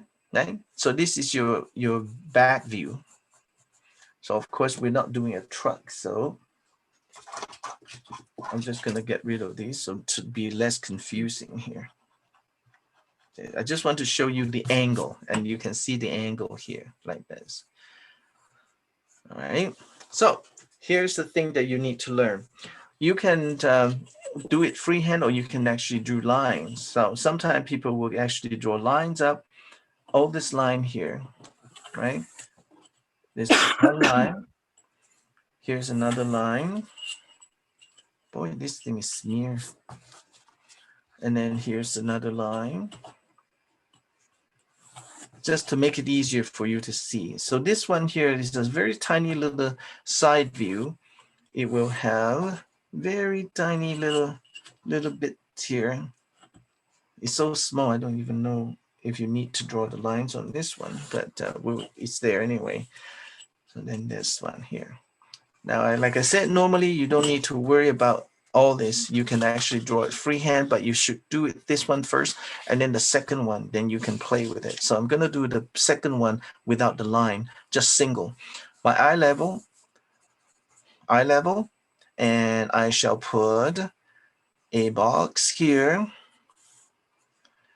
and this one here. So here we go. Here's the, it almost when you see it on the eye level, your eye can trick you because this line here will almost become a straight line like this. So you actually look like this. Okay, they're all the same. You know, depends on the how big it is, of course. The bigger it gets, the changes, the angle will change. But we're dealing a box, could be a matchbox, something small on, you know, to put in your hand, so that, you know, even the eraser, see, like this. So the view on this one is something like this. See, you see this side, and then this is the side here, right? So you're looking at the angle like that. But if it's a small one, you don't really see the difference. If you measure here, it's very slight. The change is very slight.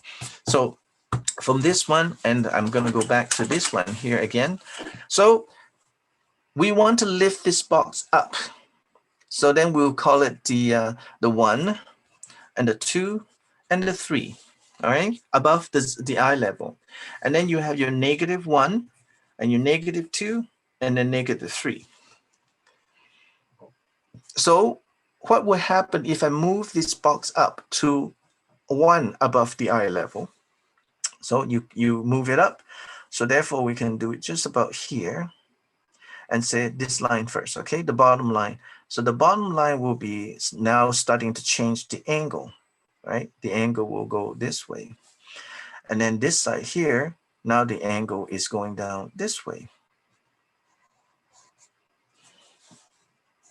Okay. And then of course, because we're lifting it up, another line appear. Is this line parallel to over here on this side? See, parallel to here, exactly the same. And then this line belongs to the other side, but you don't see it. Does it make sense though? Oops, wrong, touching the wrong place. Let me erase this again. All right. So it's hard to see. My eyes is playing tricks on me. So here and then here, where does it go? You know? You guys, can you see it though? Hey, see, go all the way to here. See how the angle is a little weird here, but make sense? You can actually see, I can see on my screen. So now this box is moving up this way. So now we're gonna go to number 2 above eye level. So therefore these angles are starting to, I'm gonna exaggerate a little bit so that you can see it. It's going turning this way now. Okay, and then the same thing, again, check this parallel line. If you have a hard time like myself seeing it, you can always just move your ruler, line up here and go all the way and say, oh yeah, it's right about there. Okay, and then join up to here. Okay, if I were to color this part here like the first one, then you can actually see it. Does it make sense to you guys? So the top box, the shaded back part, Yeah. Are those lines parallel on the page, or are they actually angling downward? Which line? The top, okay, number 2 at the back. Number 2 at the back here. Yeah. Yeah, this one is just like, I'm just guessing because we have such a small little bit, you know, it all depends on how far you move up, right? And I just move, you know, you can just guess it. It doesn't matter because no matter how you do it, it's going to be okay. Okay, because this is the most important part. And so if you were to join everything together, it's just like you're cutting through all these stuff. So I just want to show you that the difference, the angle, you know, let's say the angle is this angle, see? And then this is almost flat. Okay, so you know, if you go like this, then you're gonna see the entire bottom, the bottom here that you're seeing this. I don't know if I answer you correctly, but it doesn't matter where you put it. You just have to change the angle. This is just a basic exercise. So don't worry too much about, you know, the precise thing or whatever, unless you have a box in front of you and then you look at it right, you know, in front of you, and then you move it up a little bit, and then you can see that. It's interesting. So really, if it was an open box on the bottom, you would have a back line going up. Yes, yeah. We corner? don't normally do a box with a bottom opening. We do the box underneath. So therefore, we're going to go minus, right? Below. Yeah. So then you go like this. Angle now change now, right? Going this way. This line here, right? And then, of course, the size of the box is here. So this is moving down. So therefore, this line is repeating on this side. And then you join up to here. This is the line you're talking about. Right? Right, yeah. Yeah. So this is the inside now. So you can actually just darken this piece here so that you can tell which is which, like this. See? So same thing again, you know, -2 below eye level, and it shall open up even more. So this angle here, you see, this is flat. Now these angles are getting smaller, right? Tighter. So therefore you can see this box now, you know, you can see this line is getting, this triangle or this line is getting longer. Okay, and then of course right down to the bottom, I mean, if we extreme -5 or minus whatever, it will be, because I don't have enough paper here, so it will be like totally, you know, into a point where you can actually see the bottom. Well, I ran out of room here. You know, so you say, okay, here's the line here. So therefore, oops, right? So the whole idea is so that be able to, you know, you'll be able to see, now you see how you spine your cherry on the bottom here.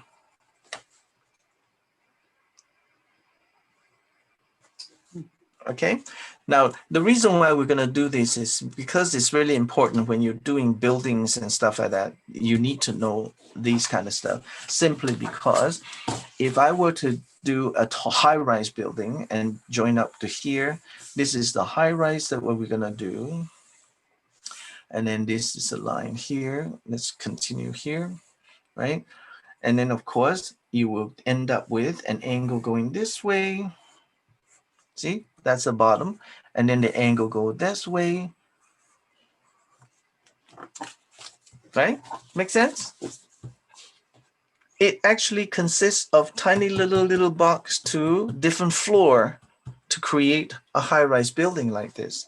Now, of course, you need to know your eye level, 0. The eye level doesn't always have to be in the middle. Let's say this is a 10-story, right, building, and you are next to a twin building on the 5th floor. Yes, then your eye level will be at the 5th floor. But if you go down to, say, 3rd floor or the 4th floor, and then you look at this building, then your eye level now changed to somewhere there, right? Lower. Depends on, you know, how much. But you should say five here, then you divide into 5 sections. 1, 2, 3, 4. 1, 2, 3, 4, 5, roughly, right? So if you were to stand on the 3rd floor and looking at this building, then your eye level will be, this is your eye level 1, and now your eye level 2. Make sense? Well, it makes sense. Does it make sense? It makes sense, but it's pretty complex, right? No. You just, your eye level meaning you. Yeah. You are now, yeah. yeah. So now you're on the 4th floor. So therefore, this 0 is no longer at the 5th floor. The 0 now is at your 4th floor. Right. Okay. So let's ignore the 5th floor. You happen to be on the 4th floor. Then you're going, okay, how do I add in the rest of the line? Well, I'm going to use a different color here so you can see it. And do I even have a different color? Oh yeah, I got a red one here. So if this is the fact, this is where you actually stand to look at this building. How do you add all the other floors on it? So you find the midpoint, okay? Midpoint. The midpoint is between this, the floor that you're on, and the ground floor. So the midpoint is here. So you find the midpoint on this line as well. So you go, okay, it's here. And the midpoint is somewhere there, right? So therefore, if you join these line together, that's how you divide them out. So halfway again, right? So then above this one here, you don't even have to, you cannot just go and start adding the floor. You need to find the halfway point. So from here to here, I'm just going to do roughly here, and then the halfway point is here. So therefore, that halfway point is this way. Then halfway point again, and halfway point again, and halfway, and then you know how it fits perfectly into, right? Yeah, so you see how your halfway point is somewhere here, and then halfway point here, and then, but this is pretty rough halfway point. But again, when you hit the eye level, that lines become a straight line. Okay, so I'm going to quickly show you on this side, if you are on the 5th floor and then exactly halfway, the principle is the same. Half, half, half, half. It all depends on where this point is. Now, this makes sense to you, right? It all depends on your eye level. It all depends on where you stand and where you look out. And that will be your determining point to divide the up beyond, you know, positive and the negative. So then you just keep going like this, keep going like that. Then your entire floor will be divided beautifully and nothing will go wrong. And then if you want to add windows and whatnot, you know, you say, okay, I want a window on the 9th floor. Here will be your window. and then 2 window. Because this is closer, this window should be a little bit bigger, but it always fall in between those 2 lines like this. So then the window here, will be flatter. So you'll be, this angle here will be like this, the window, and then here. So the angle here is different because it's getting closer to, right? And then all below that, the same thing again. Now the window is going down this direction. So Willie, the critical thing is your initial drawing of the tower. You've got to get those angles correct at the top and the bottom. Yes, well, that part is, it doesn't really matter if you know where you are, right? If you know where your eye level is, your angle is always up. It's always going that way. And the one on the bottom is always going like this, right? Going this way, and then down this way, and then this way. Yes, I mean, but you have to have a real picture. So let's say if you go out there and take a picture or any high rise, when you're walking up and then saw a building, it doesn't have to be extremely tall enough that you can actually, but you are on the ground level taking the picture. So most likely your eye level will be somewhere lower, right? Right. And you will see that when you take a picture, I used to have a book of pictures of Germany, Hamburg, actually. Hamburg, is that what it is? And they have any European town or whatever, they have the street down, and then they have all these building on both sides, people walking. I always use it as my drawing class to show people how to pinpoint the eye level of the person who is taking the picture. You know how you can tell? You look for the zero. You look for the straight line in the picture, because there is a straight line on any building. You will find a straight line, by looking at the window. Is And that your vanishing point? Is that what you call the vanishing point? no, this is called the eye level. Yeah, just the eye Yeah. level. Okay. The vanishing point is this. The vanishing point, if you have a whole bunch of buildings stacked together like this is your vanishing point. Okay. Right? This is the whole building. Just go further, and when you go further away, you get smaller until the vanishing point here. But we're doing the single building right now, and all we need to worry about is the eye level, and then looking for, because on the pictures, when you want to draw a building, they don't tell you where your eye level is, right? You have to figure out where, and the best way to figure out where is look for this line. Where that horizontal line is, and that would be the height of that person. And you can tell if a picture was taken from say a viewpoint of the top of a truck, or on a different building, because you can sort of see where the the eye level is. If you look at a building like this, a picture, and then your eye level is about on the 4th floor, then you know that this person is taking the picture high up on the 4th floor, somewhere near there. Make sense? Yeah.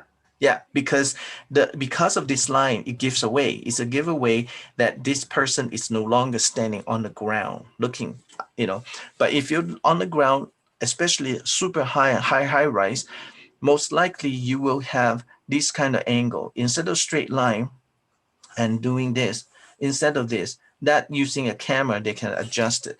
But normally it will become like this.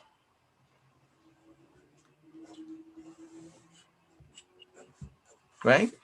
Because when you're standing from below looking out, the top part will become smaller. Okay, if you're looking at eraser, of course, a little eraser like that, stand here, not much change, it will be just the same height. But if you're looking at 24-story high building, it will eventually become smaller on the top there.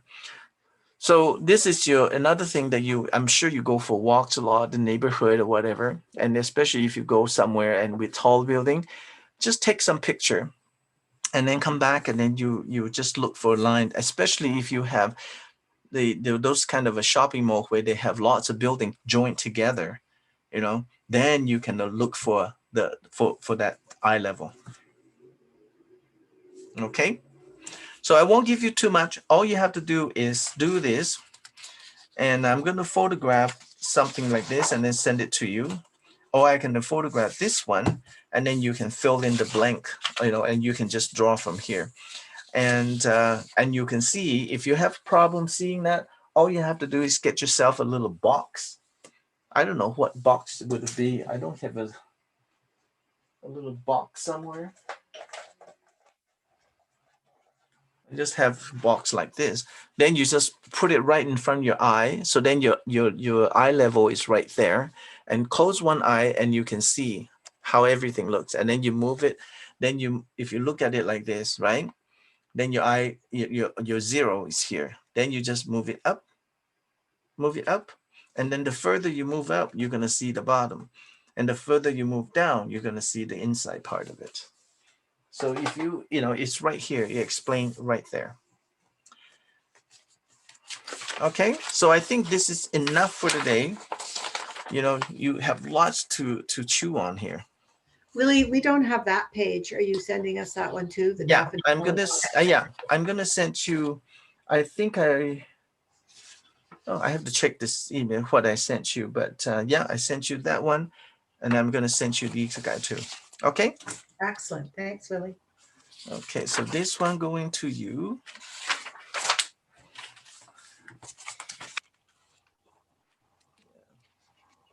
And just so that you have my email when I send it to you, just send me something. If you're missing anything, just let me know.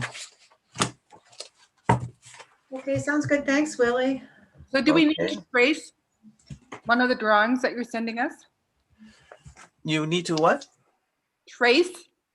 You can, okay. The one that I sent you, there's 4 images of still life. There's apples on the table. Let me, if you can bring it up so you show you. Okay, sent. Okay, so here, I sent you this one the first time. There's cube one, you see here? You can play with that, right? See? You have your cylindrical, your cubes, triangle, your cone, and then your sphere. Then you can play with that. The light obviously comes from the west. Okay, so you got that one.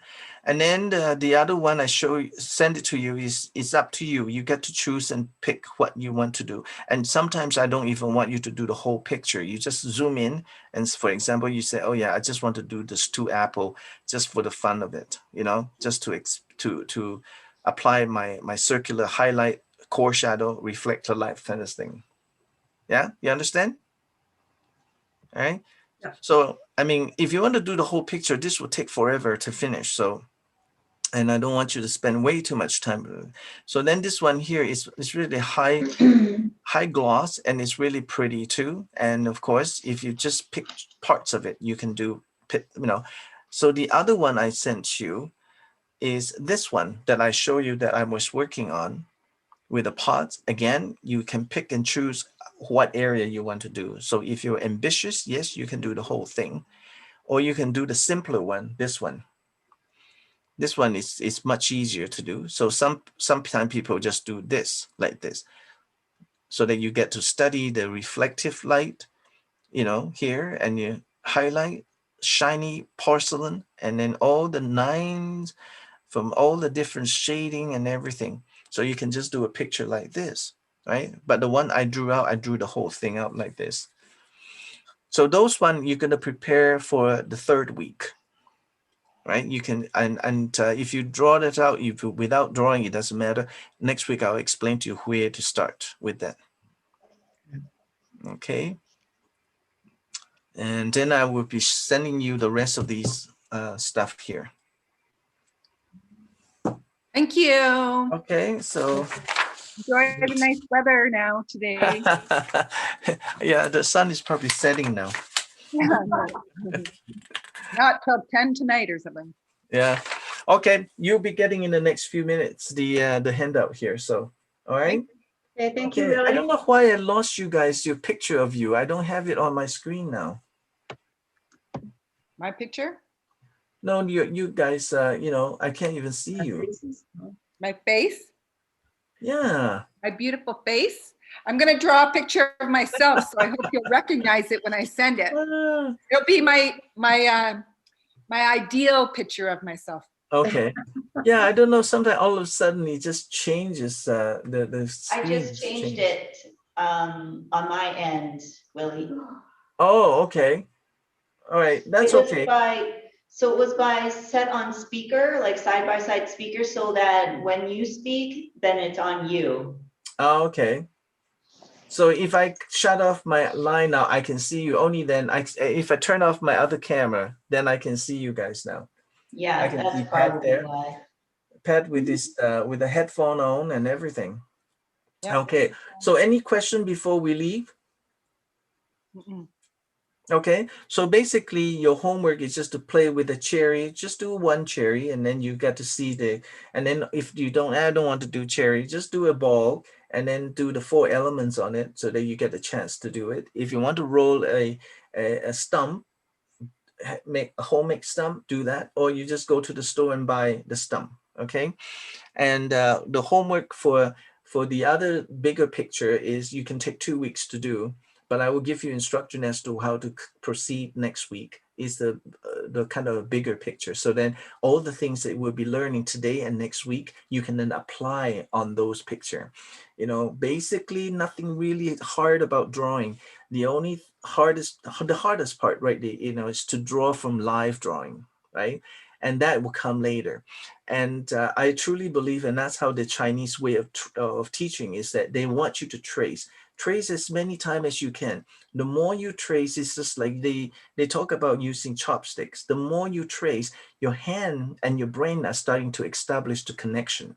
So then you know, the more you trace that movement, so does this kind of, you know, establish in your brain, and then you can actually draw better that way. Okay, so don't be afraid to trace as much as you can, and then you take the fear out of that first, and then you just concentrate on the shading. So talk about the shading, the range. Just keep in mind 0 to 10 and 2 to 3 groups of you know, of different shades, 0, 1 and 2, 5, 6, 7, or 8, 9, 10, depend. But each drawing should consist of those group of, you know, extreme light and extreme dark, right? And then if you want to play with the boxes thing, you know, just sit around and just look at the box up and down, and then you can see the angle change and everything. So it's just basically training you to see things differently, you know, sometimes. And that's why we always said that we're trying to develop the third eye. You know, your third eye may be closed right now, but if you, the more you draw and more you see things, your third eye opened up, and then you can actually see it. Okay, so that's basically your homework. I mean, it's not a whole bunch of work, but you know, the only part that, you know, if you want to draw that complicated pictures and you want it bigger, yes, you need to print it, go to staple, enlarge it, and then put your drawing paper on top of it and trace it on a window. Okay, and if you have a light table, perfect. You know, then you can do your light table. If not, just go to the window and trace the rough outline and fill in the blank. Okay, so that's just about it. Okay, thanks, Willie. Okay, thanks, Ruth. You betcha. Yeah, and we shall see you next week. Will be the same link number. I should write it down somewhere. But anyway, all right. I'll have a good day. Thank you, and I'll see you. Okay, bye. Bye, everybody.